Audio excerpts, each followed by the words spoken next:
Hi friends, എല്ലാവർക്കും പുതിയൊരു വീഡിയോയിലേക്ക് സ്വാഗതം. അപ്പോൾ നമ്മളൊരു 2-3 മാസം മുമ്പ് നമ്മുടെ ഡൊമിനാർ 400 ഒരു എൻജിൻ നോയ്സ് എന്ന് പറഞ്ഞുള്ളൊരു വീഡിയോ ചെയ്തിട്ടുണ്ടായിരുന്നു. അപ്പോൾ അതിനുശേഷം കുറേ ആളുകൾ കമൻറ്റ് ഇട്ടിട്ടുണ്ടായിരുന്നു, കുറേ ആളുകൾക്ക് അതുപോലെ അനുഭവം ഉണ്ടെന്ന് പറഞ്ഞിട്ട്. പക്ഷേ നമ്മൾ അത് കംപ്ലൈൻറ്റ് റെഡിയാക്കിയതിൻ്റെ വീഡിയോ ചെയ്തിട്ടുണ്ടായിരുന്നില്ല. കാരണം നമുക്ക് സ്പെയർ കിട്ടാനൊക്കെ ഒരു ബുദ്ധിമുട്ടുള്ളൊരു സമയമായിരുന്നു. അപ്പോൾ അതുകൊണ്ട് തന്നെ നമുക്ക് കുറേ നീണ്ടുപോയി. അപ്പോൾ നമ്മുടെ വണ്ടി ഇപ്പോൾ ശരിയാക്കിയിട്ടുണ്ട്. ഇപ്പോൾ വണ്ടി കിട്ടിയിട്ട് 2-3 ദിവസമായി. കാരണം നമുക്ക് വീഡിയോ ചെയ്യാൻ പറ്റിയിട്ടുണ്ടായിരുന്നില്ല.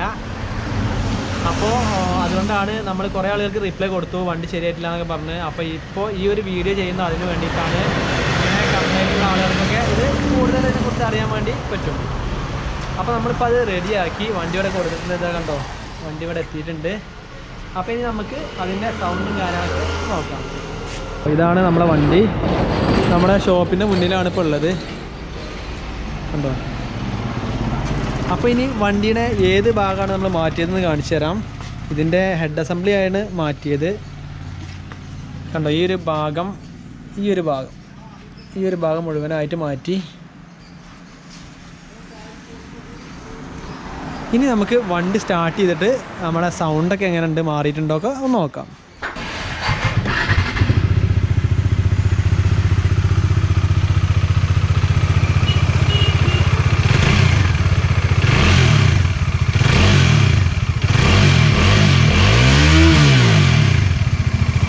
ഇപ്പോൾ നിങ്ങൾ സൗണ്ട് കേട്ടില്ലേ, ഇപ്പോൾ അടിപൊളിയായില്ലേ.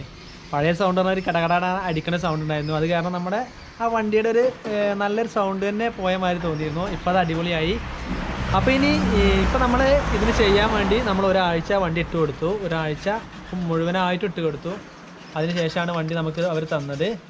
ഇപ്പോൾ വണ്ടി അടിപൊളിയായി. ഇനി ഉള്ളൊരു പ്രശ്നം എന്ന് പറഞ്ഞാൽ നമ്മൾ ബ്രേക്കിംഗ് പീരീഡ് പോലെ തന്നെ വണ്ടി കൊണ്ടു നടക്കണം. കാരണം അതിൻ്റെ ഹെഡൊക്കെ അഴിച്ച് പണിതാണ്. അപ്പോൾ അത് കാരണം നമ്മൾ പഴയ പോലെ തന്നെ വണ്ടി ഒന്ന് കൊണ്ടു നടക്കണം. ഇങ്ങനെ വണ്ടി നമുക്കൊരു സ്മൂത്തായിട്ട് കിട്ടുള്ളൂ. പിന്നെ ഇത് റെഡിയാക്കാൻ വേണ്ടിയിട്ട് നമുക്ക് വന്ന ചിലവ് എന്ന് പറഞ്ഞാൽ 790 രൂപയാണ് വന്നത്. കാരണം ഇത് പറഞ്ഞാൽ ഇതിൻ്റെ ഹെഡൊക്കെ പറഞ്ഞാൽ വാറണ്ടിയിൽ വരുന്ന സംഭവമാണ്. പക്ഷേ ഇത് വർക്ക് ചെയ്യുമ്പോൾ നമുക്ക് കുറേ സംഭവങ്ങൾ വാറണ്ടിയിൽ പെടാത്ത സംഭവങ്ങൾ വരും. ഗ്യാസ്കറ്റ്സ്, പിന്നെ അതുപോലെ തന്നെ അതിൻ്റെ ചെറുതായിട്ടുള്ള വർക്കുകളൊക്കെ നമുക്ക് വരും. അതിന് നമ്മൾ പൈസ കൊടുക്കേണ്ടി വരും. അപ്പോൾ ഒരു 790 രൂപ നമുക്ക് അഡീഷണലായി വന്നിട്ടുണ്ട്. അപ്പോൾ ഏതായാലും ഇപ്പോൾ വണ്ടി അടിപൊളിയായി. ഇനി നമ്മൾ ഈ ബ്രേക്കിംഗ് പീരിയഡും കൂടെ കറക്റ്റായി കൊണ്ടുവന്നാൽ വണ്ടി ഉഷാറായിട്ട് കൊണ്ടുനടക്കാൻ പറ്റും. ഇപ്പോൾ നമ്മുടെ വണ്ടി 21,000 സംതിങ് കിലോമീറ്റർ ഓടി. നമ്മുടെ ചെയിന് മാറാനായിട്ടുണ്ട്. ഇപ്പോൾ ചെയിൻ്റെ ഭാഗത്ത് നിന്ന് ചെറിയ അടികളൊക്കെ വരുന്നുണ്ട്.